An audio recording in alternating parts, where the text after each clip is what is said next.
Hello, friends. James Stevenson back, Dunkin on Munkin once again. The professional analyst hiding behind the fake name Brad Munkin, who goes by Motorhead on X, has once again blundered so badly he had to delete a tweet. He doesn't delete many tweets, friends, so I'll be showing you the screenshots I took of the tweet he deleted, along with the relevant context in this video. So I check in with my co-host Loki, who is curled up in bed, snoozing over there. Before I share my desktop with you, you can keep an eye on Loki in the Loki cam here. Make sure to keep his head in the shot by adjusting my camera here a little bit. I can do a better job than that. There. That's probably pretty good at getting you a look at Loki. He's got his face kind of buried some. So I posted yesterday how it started and how it's going. So how it started, this was the now deleted post from Motorhead Brad Munkin when you double down on your cumulative revenues argument and reveal that you also have no clue how to read an income statement. That's what he thought was going on until somebody told him he had it wrong. So somebody asked me, can you cross-reference this with total R&D spent? So he was replying to my my animated chart of retained earnings. So retained earnings is a cumulative figure, but it gets reported every quarter. So I made an animated chart that showed how Tesla used to lose money. It's a line chart. And then it bottomed out, and then as Tesla made more money, retained earnings became a positive number. It went from an accumulated deficit, a negative number, to a positive retained earnings number. And it's now over $30 billion worth of cumulative net income for Tesla. Well, this guy was just asking a question, can you cross-reference this with total R&D spent? I replied, R&D is one of the expenses that was already taken out before the GAAP net income line. Keep these questions coming. Brad isn't edifying anybody, that's for sure. And as if to prove me correct, he screenshotted it and tweeted it. How's it going? Well, he has deleted the post.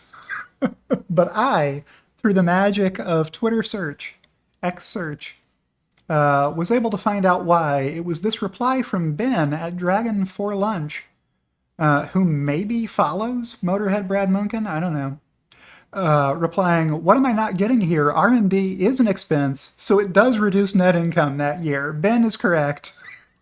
Yes, R&D is an expense that comes out of the income statement. What did Brad Munkin hastily dash off, a minute after getting this question? He said, you can't exclude R&D from net income.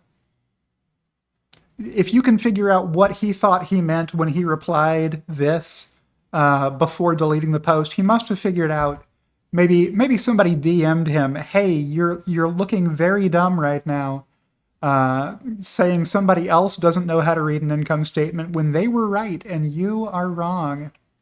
This is the second time he's done this, by the way.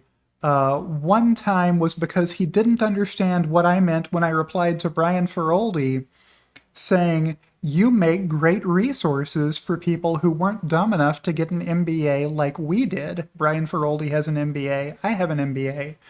And he didn't understand that sentence, I guess. The way I phrased it, he thought I was saying you would have to be dumb to get an MBA or something. I don't know. So yeah, when I say this guy is among the worst analysts alive, I mean it. But he's a towering giant amongst Tesla Q's Lilliputian intelligentsia. Every now and then I come up with a turn of phrase that I find satisfying. That's one of them. Neil Bolton at Neil Bolton RSPL replied he did delete his response, just not quickly enough. I replied with the nerd emoji. And this, we have receipts, proof, a timeline, screenshots, GIF, which is a great GIF. I don't use often enough. Here's one from Satoshi at SA_futurist. He just calls himself Sat on X, pure comedy. Here's one from Howie Feinstein, who is really the only person I make videos for. Howie, they're all for you. saying, I love fairy tales, which is kind of where Brad Munchen lives all the time. The fraud posing behind the fake name Brad Munchen. Yeah, he's just a piece of chocolate ice cream, said Revolution at EV92 Revolution. He's been through the dot-com bubble, so we should trust his analysis. What's this about? Let me start this over for you so you can hear his appearance on the Noble podcast with George Noble more than a year ago. But if I said to you min-max probable, Motorhead, on your range, what could you reasonably see min-max probable for earnings in 2023 for Tesla? What would you say? What do you mean by mid-max? Sorry. Well, you throw it. What do you mean by min-max probable? Best guess is $1.70, whatever the number is. Okay, how on a bad day, how bad could you see it going? If assuming $1.70 is the wrong number, let's say it's a lot worse than you expected, a lot better than you expected. What could you see in terms of the extremes, both better than expected and worse than expected, relative to your expectations? I think they could generate a full-blown net loss in 2023. I mean, when these big automakers, see a collapse in prices and stuff like that, I mean, you blow a hole in your balance sheet. There you go. You blow a hole in your balance sheet if you have to reduce prices. He told George Noble, whose fund collapsed. George Noble's fund was #Nope. I wish I were making that up. George Noble's fund was actually #Nope. And it actually went belly up trying to short Tesla. At the behest, or on the recommendation of Brad Munchen, who he thought was a pretty good analyst. Calling Motohead Brad Munchen an analyst is like saying Legacy Auto is an innovation powerhouse, said Bart Van Bakel. I replied, he's coming up on 30 years of experience. Let me start this over for you. Great thing by Biden is like the most ridiculous clown ass hat, show in the world. All right. So I just want to reset the room here for 1 second.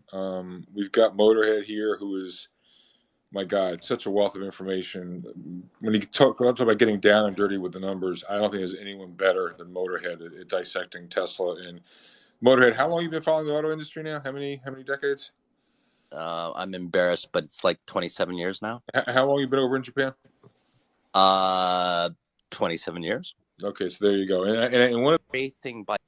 All right, there you go. 27 years as an analyst in Japan is what Brad, fake name, told George Noble, real name. George Noble never called him Brad in these long, hours-long podcasts that they did in the fall of 2022, I guess it was. And he always called him Motorhead, which is a very silly sounding thing for one serious person addressing the other person, calling him Motorhead every time. Cook James Cook, I got from Obi Uzi Obi, with the meme here, Tesla FUD, our diamond hands will stop the Tesla FUD every time. It's getting to the point I almost start to believe that we're secretly two accounts being run by the same person to boost engagement with strawman fallacies.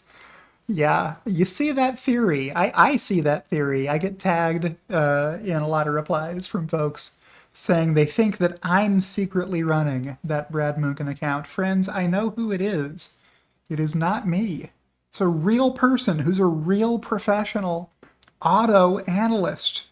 That ought to scare you about the information you get from real professional auto analysts, that Brad Munchen is one of them. He does have 30 years of experience. Freddie, subscriber at brother_Fred, said financial accounting was my hardest class in college just to get a business minor with my mechanical engineering degree. This is why I appreciate and subscribe to James. Thank you, Freddie. That is a nice thing to say. Worse than that idiot Gordon Johnson. Hey, at least Gordon Johnson didn't actually lose money shorting Tesla. He's not allowed to hold long or short positions on the companies he covers. At least I don't think he is. That's the general rule for stock analysts. They're supposed to have like politicians have a trust, a blind trust that they throw their money in, or an index fund or whatever. I love how much he hates you and your replies to his obnoxious texts. At first I was put off by your duel, but now I look forward to them. Much respect, James. Cheers. From Steven in Chicago, at Chicago_Steven. They don't prop up people with merit. They prop up people who can say Elon bad the loudest. That's what Tesla Q does, is what Nathan at Nate_Hannon was telling me. Yeah, that does seem to be it, right? You see a lot of engagement with FUD Boss and PolitiReality and Brad Munchen and the few other anonymous accounts that don't block everybody on the bullish side of the argument. Brad equals clown. Kind of a good place to end this video. So with that, I will check back in with Loki, who is digging under his lammy blanket there. There he is.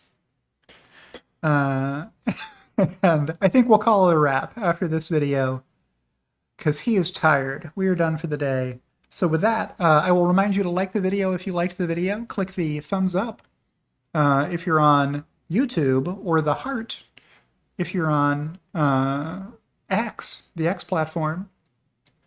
I love you, Loki. Yes, you're a good boy. And I get the typical reaction out of Loki, the yawn. And let's see, if you feel like subscribing to me, you can find info on that in the profile description for me. And special shout out to my two executive producers, Kathy Kitchler and RebellionAir.com, and I'll see you in the next one.